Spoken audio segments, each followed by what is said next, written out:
চাকরি থেকে অনেক ভালো। চাকরি তো মনে করেন ওরা ধরা বান্ধা বেতন ছিল, ওখানে সকালে গেছি রাতে 12টা 3টে ডিউটি করছে, তারপর তো অল্প বেতন। আর এখানে চাকরি তিন রেবল পাইতেছে আল্লাহর রহমতে। এরপরে একজন লোক রাখছি, আরও একজন আছে, 2জন লোক রাখা দিয়ে মনে করেন চলতেছে, আমি নিজেও চলতেছি। এখানে পুঁজি এখন প্রথমত শুরু তো অল্পতেই 20,000 দিয়ে শুরু করছিলাম, এখন প্রায় আমার খামারে 7-8 লাখ টাকার মতো আছে। সুবহানাল্লাহ, glory be to Allah. Subhanallah, glory be to Allah. Subhanallah, Subhanallah, Subhanallah, Subhanallah. আসসালামু আলাইকুম সুপ্রিয় দর্শক, আশা করছি আপনারা সবাই ভালো আছেন। দর্শক বন্ধুরা, আজকে আমরা চলে আসছি গাজীপুর সিটি কর্পোরেশনের মালিকের বাড়িতে।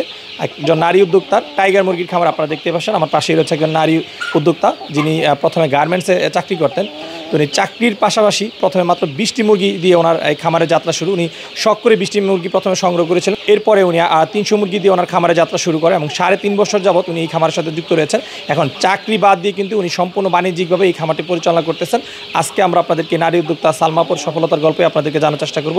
এই জন্য ছোট্ট করে খামার শুরু করে বর্তমানে কিন্তু উনি ছোট বড় প্রায় 3000 টাইগার মুরগি লালন পালন করতেছেন এবং এই 3000 মুরগি লালন পালন করে আসলে কেমন রয়েছেন সেই বিষয়ে জানাবো। আশা করছি পুরোটা আয়োজন জুড়ে আপনারা আমাদের সাথেই থাকবেন। আসসালামু আলাইকুম আপা। ওয়ালাইকুম আসসালাম। কেমন আছেন? আলহামদুলিল্লাহ ভালো, আপনি কেমন আছেন? জি আলহামদুলিল্লাহ ভালো আছি। তো আপা দেখতে পাচ্ছি বেশ সুন্দর সুন্দর মুরগি পালন করতেছেন। এগুলো কি জাতের মুরগি? এগুলো টাইগার মুরগি ভাইয়া। টাইগার মুরগি? জি। আচ্ছা, মুরগি পালনের সাথে জড়িত আছেন কতদিন ধরে? 3.5 বছর। 3.5 বছর? জি। আচ্ছা, শুরু থেকে কি টাইগার মুরগি পালন করতেন না অন্য মুরগি? না, শুরু থেকে টাইগার মুরগি আর কি। প্রথমে মনে করেন আমি তো চাকরি করতাম, একটা জব করতাম, সকালে যাইতাম আসতাম রাতে 10টা 12টা, মানে গার্মেন্টসে ডিউটি করছিলাম আর কি। তো এর ফাঁকে পরে একদিন আমি 20টা মুরগি নিয়ে আসি। 20টা মুরগি নিয়ে আসার পরে শুরু করি আর কি আমার বাসার ব্যালকনিতে। সেখান থেকে যখন ব্যালকনিতে করলাম, 1 মাস যাওয়াতে মুরগি অনেক বড় বড় হয়ে গেল। যাওয়ার পরে আমার মনে মনে ভালো লাগছে আর কি, যে দেখে তাহলে আমি দেখি এই বিষয়ে মুরগি নিয়ে কিছু করা যায় নাকি। পরে আমার স্বামীর সাথে আলাপ করলাম যে এই মুরগিগুলো আনছি, আমি এই মুরগিগুলো করতে চাই, খামার করতে চাই। পরে ও বলছে ঠিক আছে, তুমি যখন করতে চাও তো নাও। পরে অল্প একটু ছাদের উপরে মানে 300 পিস দিয়ে শুরু করলাম।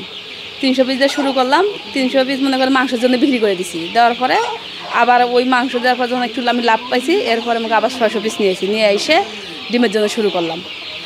ডিমের জন্য শুরু করার পর যখন আমার মুরগি ডিম আসলো, এরপরে নানা রকমের বাসা। এখন আমার খামারে 3000-এর উপরে মুরগি আছে, ছোট বড় মিলিয়ে। আচ্ছা, আমরা এখানে বিভিন্ন বয়সের বাচ্চা দেখতে পাচ্ছি। জি, এখানে মনে করেন একদিনেরটা তো যায়, এখানে আছে 10 দিন, 15 দিন, 20 দিন, 25 দিন, 1 মাসি। আবার এগুলোর বয়স মনে করেন এখন 3 মাস যাইতেছে। এগুলোরও ডিম আসবো আর 1 মাস যাইব মনে হয়, এর মধ্যে এগুলো ডিম আসবে। জি জি। আচ্ছা, তাহলে এখন ছোট বড় আপনার মুরগি আছে কত বলেন? 3000। 3000। আচ্ছা, তাহলে তো এখন বিশাল আকারে করতেছেন খামারটা। জি ভাইয়া। আচ্ছা, আপনার হাজবেন্ড ওয়াইফ মিলে করতেছেন এখন? না, এটা হলো আমার স্বামী একটা ব্যবসা করে, আমি এটা নিজে দেখতেছি। আগে প্রথমে একাই ছিলাম, এরপরে একটা লোক নেওয়া আছে, ওরা দিয়ে করাই, আমি মাঝে মধ্যে দেখতেছি আর কি। আচ্ছা, তাহলে এখন চাকরি করতেছেন না? চাকরি ছেড়ে গৃহস্থলী কাজের পাশাপাশি আপনি এই খামারটা নিয়ে? চাকরি ছেড়ে এখন বর্তমান মানে সংসার সামলাইতেছি আর এই ব্যবসাটা করতেছি। আচ্ছা, সময় কেমন দিত এই খামারের পিছনে? সময় বলতে দিতে হয় মোটামুটি ভালোই। সকালে 2 ঘন্টা, দুপুরে 2 ঘন্টা, বিকেলা দেখা গেছে 2-2.5 ঘন্টা দিই। আচ্ছা আচ্ছা, এতে আসলে হয়ে যাচ্ছে আপনার? এটি দিয়ে হয়ে যাচ্ছে। আর একটা লোক আছে লগে। আচ্ছা আচ্ছা, ও তো দেখতে এসে সব সময় আসেই, 24 ঘন্টাই থাকে এখানে। তারপর এই যে আপনি মুরগি পালন করতেছেন, আপনার মুরগি পালন সম্পর্কে একটু জানতে চাই। আপনি কীভাবে মুরগিগুলো পরিচর্যা করতেছেন একটু যদি বিস্তারিত বলেন। পরিচর্যা করতেছি, এগোরে মনে করেন সকালবেলা এগোরে দেওয়া লাগে, পানি, তারপরে খানা দিতে হয়, ফিড খাওয়াইতেছি, এগুলোই। আর যেদিন মানে ভ্যাকসিনের টাইম হলে ভ্যাকসিন, যদি কোনো সমস্যা থাকে এই পরিবর্তে ওষুধ। এমনি সমস্যা নাই আল্লাহর রহমতে কোনো।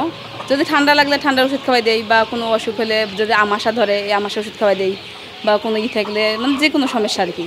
এই নানা রকমের মুরগিকে বিভিন্ন রোগের জন্য ওষুধ খাওয়াচ্ছেন, এই জিনিসটা আপনি শিখছেন কোথা থেকে? এটা আমি শিখছি বলতে, আমি ওই আমার এক বড় ভাই আছে, ওনার কাছ থেকেই মোটামুটি সব কিছু শিখছি।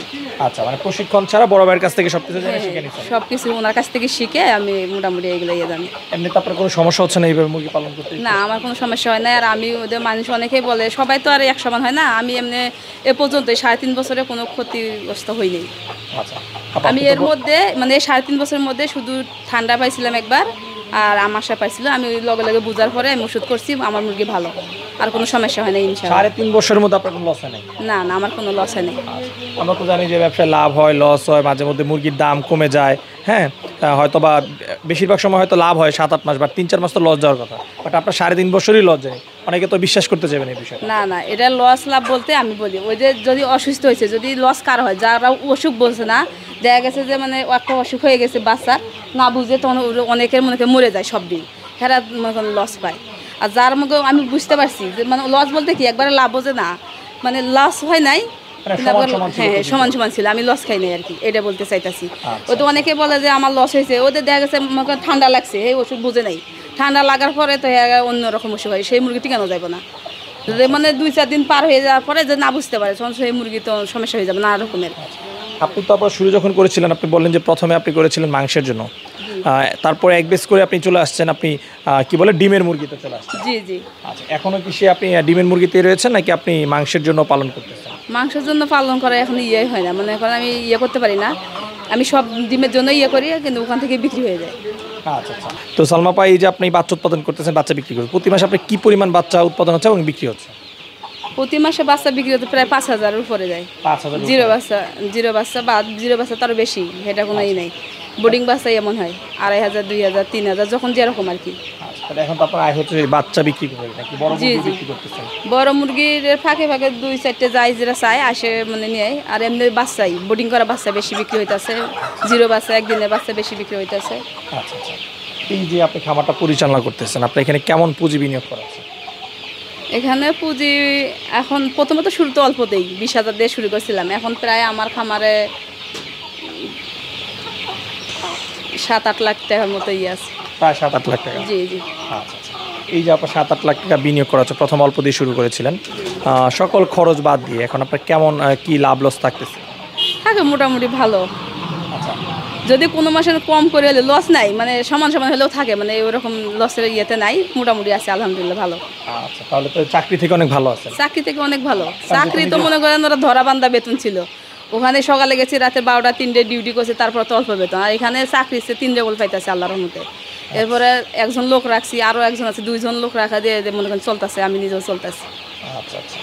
তো আপা, আপনার মতো এরকম অসংখ্য নারী উদ্যোক্তা রয়েছে যারা চায় যে সংসারে হাজব্যান্ডের পাশাপাশি তারাও একটা বাড়তি আয় করুক গৃহস্থলী কাজ করার পাশাপাশি, তাদের জন্য আপনার কোনো পরামর্শ রয়েছে কিনা যে তারা এই ধরনের খামার করলে বা কীভাবে করলে তারাও এরকম আয় করতে পারবে?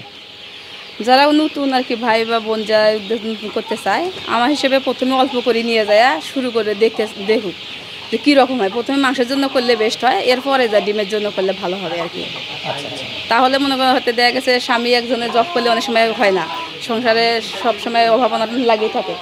এর মধ্যে যে যদি কোনো স্ত্রী যদি তার স্বামীর হেল্প করে, তাহলে এই হিসেবে যে কোনো, শুধু মুরগি না, হাঁস আছে, মুরগি আছে, গরু আছে, ছাগল আছে, যার যেটা আর কি করতে পারে করলে ভালো আর কি। তারপর ভবিষ্যতে কি এই টাইগার মুরগি নিয়ে কাজ করার চিন্তা ভাবনা আছে না আরও অন্য কোনো পরিকল্পনা আছে? এখন তো আমি টাইগার মুরগি নিয়ে আছি, এর সামনে আরও মুরগি কিছু উঠাবো, মানে ফাউমি নিয়ে এখন একটু করতে চাইতেছি, ফাউমি আর টাইগার। হ্যাঁ হ্যাঁ, এই দুটো নিয়ে করবো। হ্যাঁ, পালন করবো। আচ্ছা সালমা, আপনার সাথে কথা বলে খুবই ভালো লাগলো, সময়ের জন্য অসংখ্য ধন্যবাদ, ভালো থাকবেন। আপনিও ভালো থাকেন রে।